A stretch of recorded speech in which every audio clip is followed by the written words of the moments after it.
नमस्कार साथियों।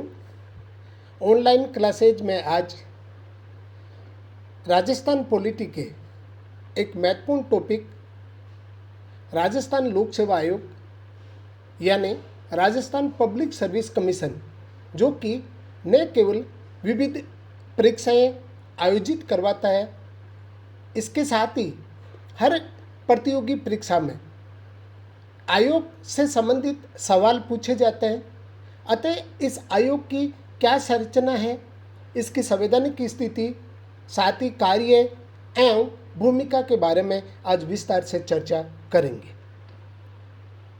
राजस्थान लोक सेवा आयोग।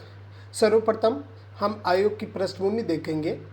1919 के भारत सरकार अधिनियम, जिसे मॉन्टेग्यू चेम्सफोर्ड सुधार के नाम से भी जाना जाता है, इसमें पहली बार भारत में संघ लोक सेवा आयोग स्थापित करने का प्रावधान किया गया था।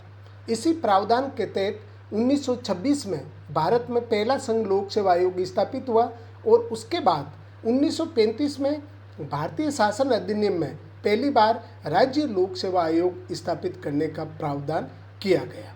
राजस्थान लोक सेवा आयोग की स्थापना 16 अगस्त 1949 को हुई थी।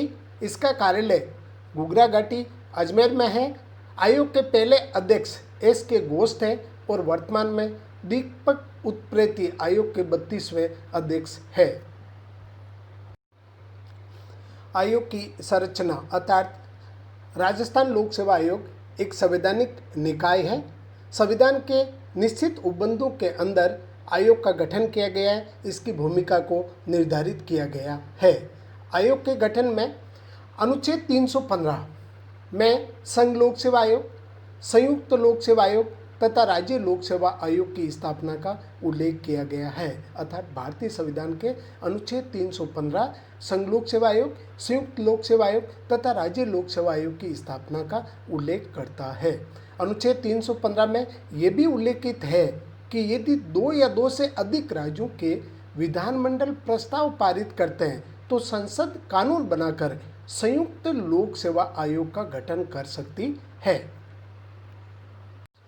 सदस्य संख्या। आयोग की सदस्य संख्या संविधान में उल्लेखित नहीं है। संविधान के अनुच्छेद 318 में ये प्रावधान है कि राष्ट्रपति संघ लोक सेवा आयोग एवं संयुक्त लोक सेवा आयोग तथा राज्यपाल राज्य लोक सेवा आयोग की सदस्य संख्या का निर्धारण करते हैं। यानी संविधान के अंदर किसी भी लोक सेवा आयोग में कितने सदस्य होंगे इसका उल्लेख नहीं है। ये निर्धारित करने का अधिकार जहाँ संघ लोक सेवा आयोग और संयुक्त लोक सेवा आयोग में राष्ट्रपति को दिया गया है, वहीं राज्य लोक सेवा आयोग की सदस्य संख्या कितनी होगी इसका निर्धारण का अधिकार राज्यपाल को संविधान का अनुच्छेद 318 देता है। राजस्थान लोक सेवा आयोग में प्रारंभ में एक अध्यक्ष के अलावा 2 सदस्य थे। सितंबर 2011 से आयोग में एक अध्यक्ष के अलावा 7 सदस्य हैं। कांता खतूरिया कमला भील आयोग में महिला सदस्य रह चुकी है और वर्तमान में राजकुमारी गुर्जर महिला सदस्य है। राजस्थान लोक सेवा आयोग में अध्यक्ष के रूप में सबसे लंबा कार्यकाल DS तिवारी का रहा है। योग्यता यानी आयोग के सदस्य एवं अध्यक्ष बनने के लिए क्या योग्यता होनी चाहिए। संविधान का अनुच्छेद 316 ये स्पष्ट करता है कि आयोग में यथासंभव आधे सदस्य ऐसे व्यक्ति होंगे जिन्हें 10 वर्षों का प्रशासनिक अनुभव हो, अर्थात वो सरकारी सेवाओं में 10 वर्ष के रूप में जो मुख्य सेवाएं हैं ए श्रेणी की उनमें अनुभव होना चाहिए उसको। और शेष ही आधे सदस्यों की योग्यता के संदर्भ में संविधान मौन है। इसी कारण से राज्य या देश के सोशल इकोनॉमिक एवं पॉलिटिकल क्षेत्र के अंदर जो महत्वपूर्ण भूमिका निभाने वाले लोग हैं उनको इसका सदस्य बनाया जाता है। नियुक्ति। संविधान का अनुच्छेद 316 के तहत ही आयोग के अध्यक्ष एवं सदस्यों की नियुक्ति राज्यपाल द्वारा की जाती है। और इस संदर्भ में एक महत्वपूर्ण बात है कि कॉलेजियम की व्यवस्था नहीं है और राज्यपाल प्राय मुख्यमंत्री और उसके मंत्री परिषद की परामर्श के आधार पर ही ये नियुक्तियां करता है। कार्यकाल अनुच्छेद 316 के अनुसार आयोग के अध्यक्ष एवं सदस्यों का कार्यकाल 6 वर्ष तथा सेवानिवृत्ति की आयु 62 वर्ष निर्धारित की गई है। इनमें से जो भी पहले हो, यानी कोई सदस्य मान लिया जाए 54 वर्ष की अवस्था में नियुक्त होता है तो 60 वर्ष तक, और यदि मान लिया जाए कोई 60 वर्ष में नियुक्त होता है तो इधर 62 वर्ष, तो ये सब इसका मतलब उसका कार्यकाल 2 वर्ष ही रहेगा। कहने का मतलब ये है कि 6 वर्ष या 62 वर्ष जो भी पहले हो उसके अनुसार उनका कार्यकाल निर्धारित होता है।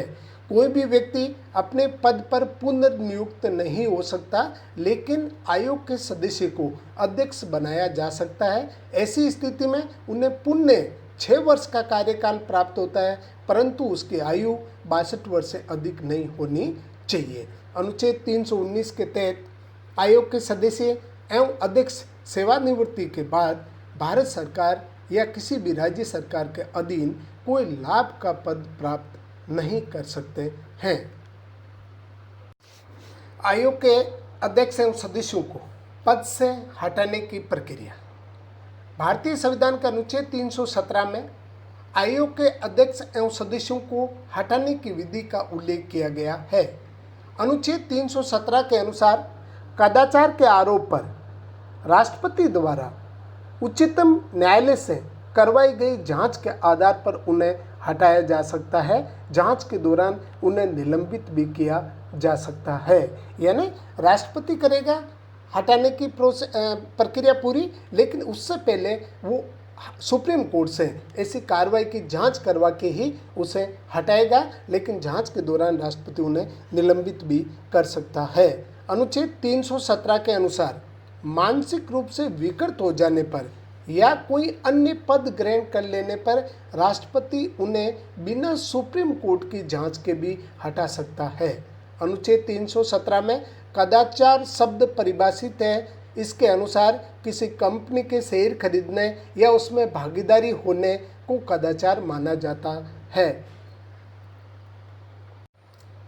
आयोग के कार्य। अनुच्छेद 320 में आयोग के कार्यों का उल्लेख किया गया है। नंबर 1, भर्ती करना।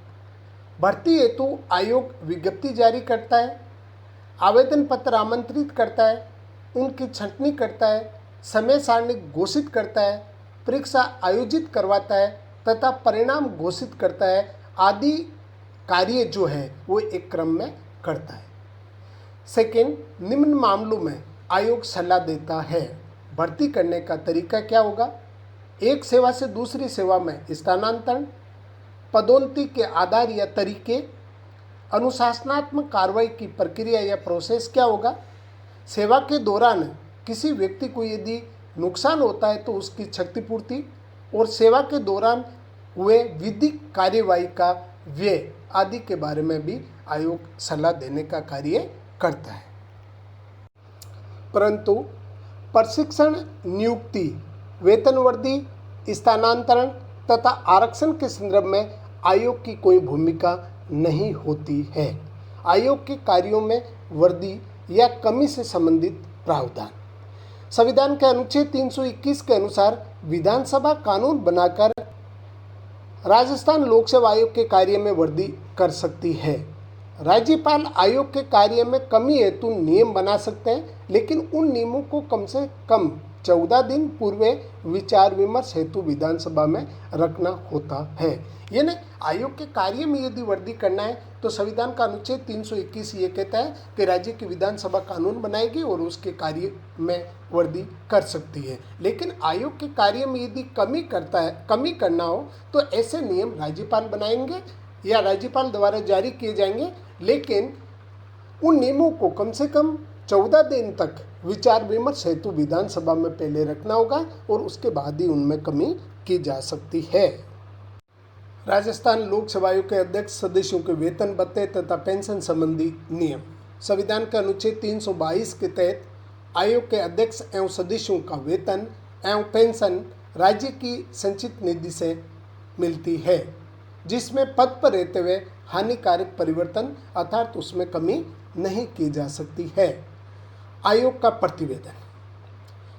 अनुच्छेद 323 के तहत आयोग अपना वार्षिक प्रतिवेदन राज्यपाल को देता है और राज्यपाल इसे विधानसभा में रखवाते हैं। राज्य सरकार आयोग की किसी सिफारिश को अस्वीकार कर सकती है, लेकिन अस्वीकार किए जाने पर उसके कारण विधानसभा में बताना होता है। इस प्रकार भारतीय संविधान के अनुच्छेद 315 से लेकर 323 तक राज्य लोक सेवा आयोग का उल्लेख है और राजस्थान पब्लिक सर्विस कमीशन, जिसके बारे में संपूर्ण उसकी संवैधानिक संरचना के बारे में अपन ने अध्ययन किया, इसको लेकर यदि कोई संदेह हो तो निसंकोच आप कमेंट बॉक्स में अपनी बात को रखिए, उसका शंका या समाधान करने का प्रयास किया जाएगा। जय हिंद, जय भारत, थैंक यू।